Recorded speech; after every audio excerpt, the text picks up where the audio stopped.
All right, so if you watched the introduction, you've seen that I took my first international trip at age 4. My next international trip was when I was 23 years old.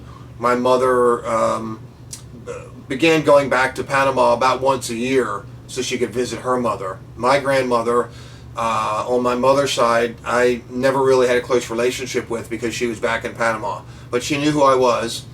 And ironically, that's the only place that the only time that I ever had a major delay. Coming home from Miami, we got stuck on a plane for 4 hours. And the reason why I know it was 4 hours is because I had one of those Walkman tape recorders, and I was listening to a Led Zeppelin album. I remember turning it over so many times because, and that equivalated to 4 hours sitting on the off the runway with some problem with the plane.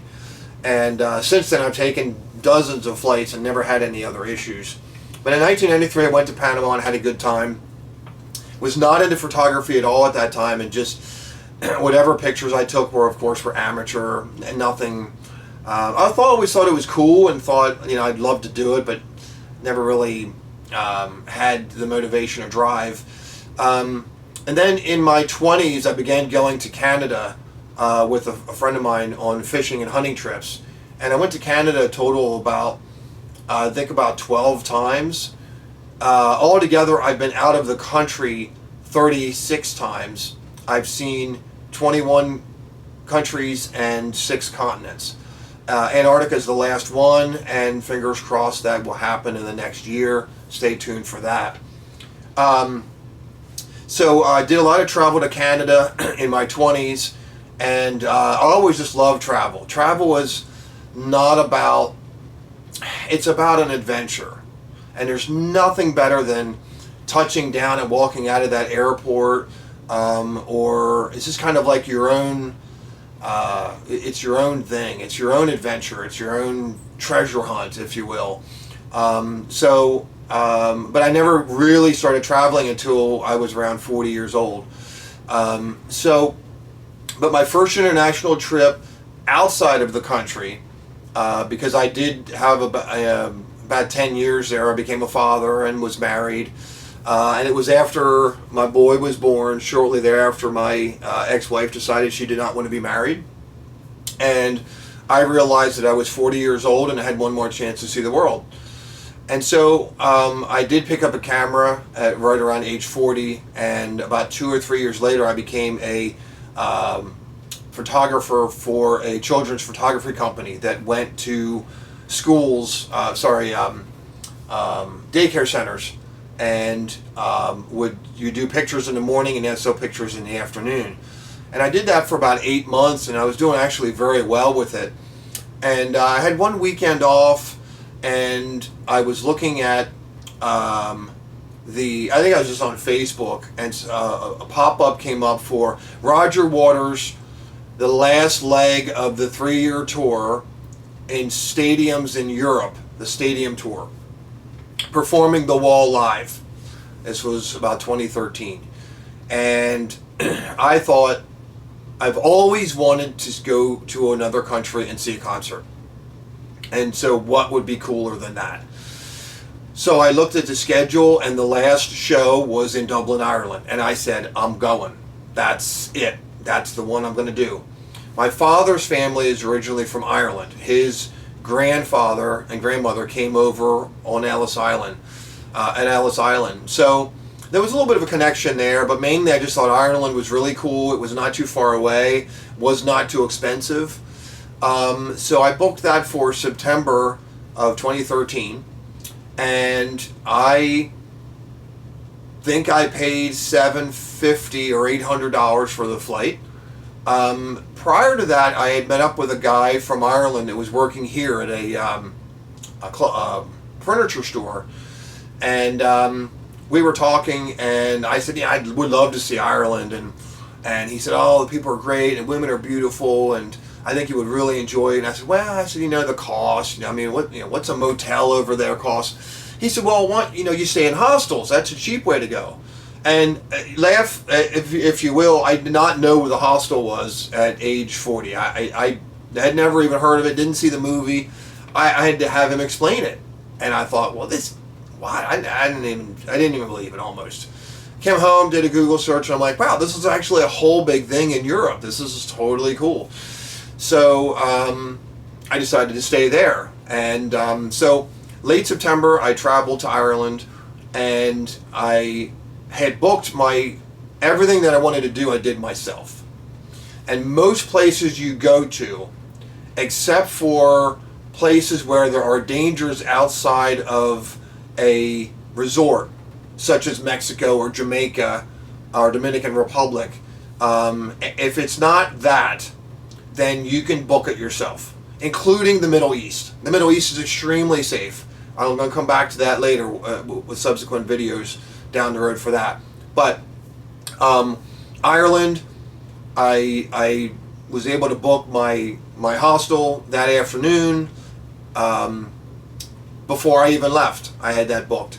I arrived in Ireland, and the very first thing that happened that was totally cool was I exited the airport, and it's a little bit gnarly because I left Philadelphia at 9 p.m. and got there at 3 a.m. our time, which was 9 a.m. their time. So now I'm on 2 hours sleep, and I'm already ahead on time, but I'm wiped out because I had 2 hours sleep, and I can't sleep on a plane much. I slept like 2 hours. So I exit the airport, and I get on this bus, and this was my first bit of hospitality from the Irish and the European people. I get on the bus, there's no one on it. There's two women, a mother and daughter, that are sort of sitting in the middle, and it's 8 a.m., I guess it's 9 a.m., and they're eating chicken wings. And I walked past them and I said, chicken wings for breakfast? Well, that sounds like something you'd see in America. And they said, hey, do you want some? Here, have some. Would you like some? And I said, no, I was only joking. They said, no, I'll have some. And they insisted. So I did take one, and we became fast friends. And they actually drove me to my accommodation, so I didn't have to get a taxi. Once we we were on the bus to go to Galway, 3 hours to the other side of Ireland, because I wanted to see the Cliffs of Moher. So that was my first taste, and people were, smiling and saying hi, and they don't even know who you are. You're just a stranger. So that was my first real taste of Ireland.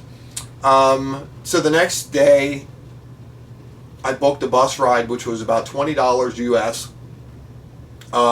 The euro at that time, you would lose about 20%. So it did take a little bit of a hit. I went over there with $600 US, which transferred to about $400 US once you lost it on the euro. My accommodations were paid for in advance. I traveled on the cheap. I didn't have much, and I just figured $100 for food, $100 for travel, and $100 to see some certain things. So I did some photography at the Cliffs of Moher, which was absolutely amazing. Took a bus and had 3 or 4 stops. It was a total tourist bus, and that is something I do when I'm on my trips. One interesting thing, the Cliffs of Moher may actually be one of the most windiest places on Earth. I believe the wind gusts were pushing 70 miles an hour. They almost shut the place down. Every year there are numerous people that blow off the cliffs by accident because they're stupid enough to go over the barriers, or maybe they even jump, and it's probably 500 or 600 feet down into the ocean.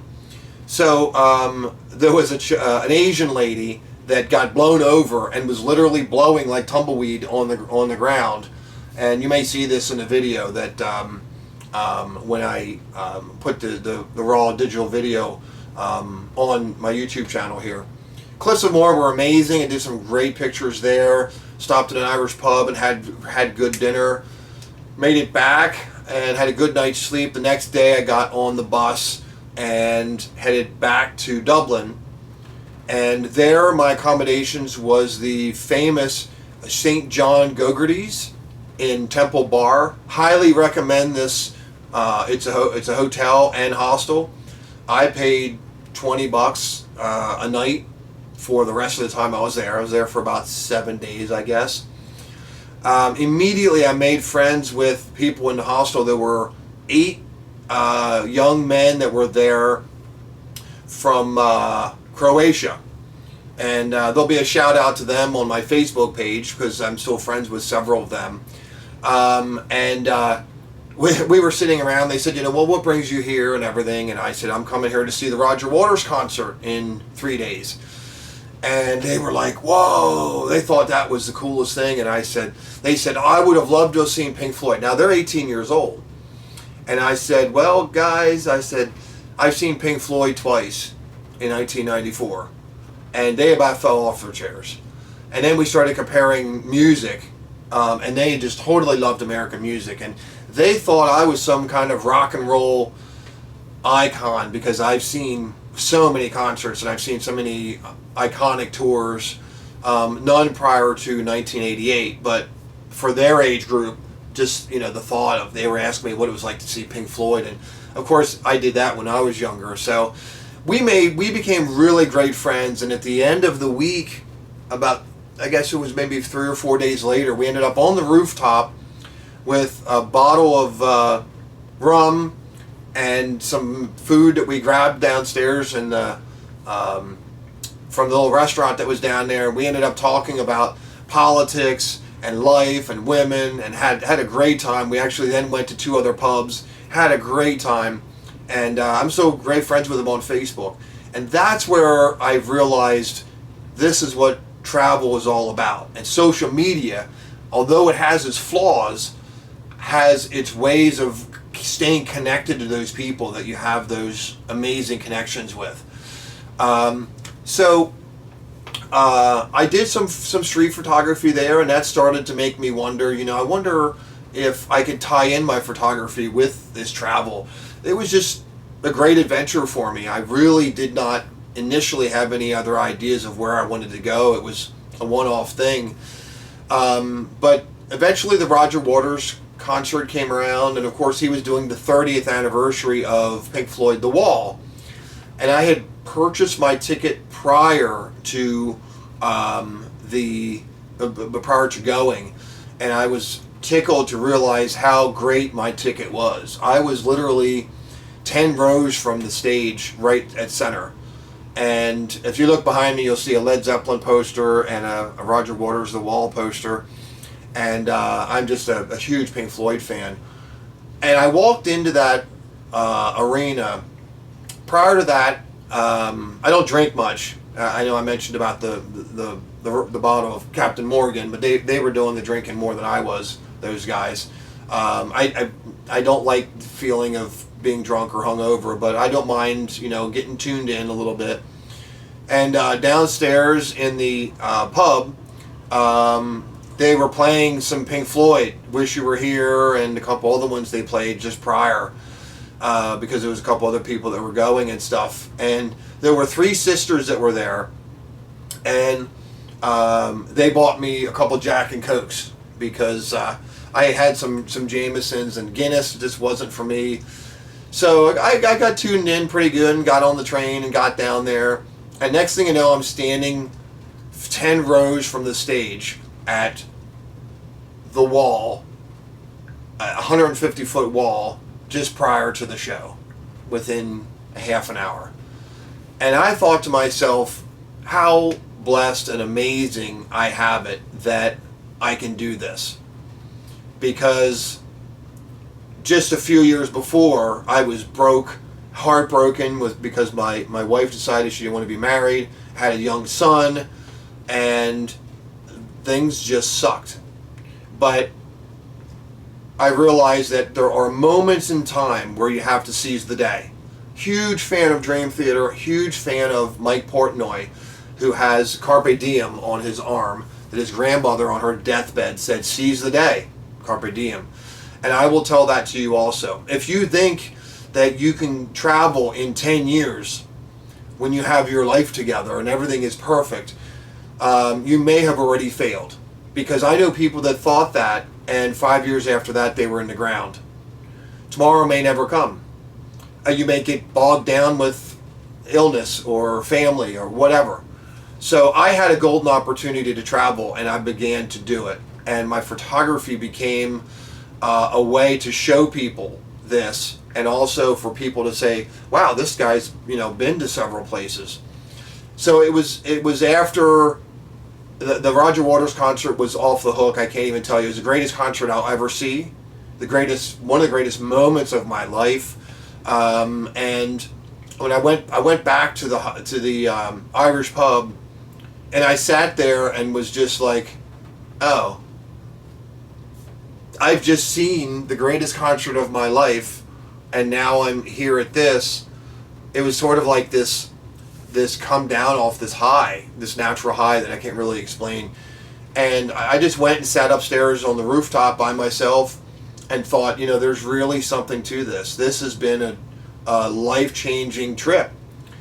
And so on the flight back, I stayed there a couple more days, and I was working on a project where I used to interview people about relationships, and I had thrown around the idea of perhaps a book about relationships or something like that. So I did some interviews with people, and just pretty much enjoyed myself when I was there. And did some touring, got to see the Jameson's plant, and a couple other cool things there in Dublin. Ireland's safe. Dublin is safe. There's a few drunks wandering around. There's a few gypsy people, if you will, wandering around. But other than that, it's relatively safe. You don't have to worry about getting jacked up or anything like that. If you're a single woman, just be careful with your purse. Didn't see much of anything. There's police there, and police would have no problem with you thumping somebody that was trying to get to your stuff. But eventually it was time to come home, and on the flight home, I thought, this has been so profound. I need to continue with this. And I thought, where else do I want to go? What have I always wanted to do? And I thought about a hunting trip to Alaska that I knew was going to be very expensive, and I kind of was over that. And then it dawned on me what I wanted to do. And when I came home and researched it, I was already pretty sure I was going to do it. And that was the running of the bulls in Pamplona, Spain. And I did it. And in the next video, I'll tell you all about it.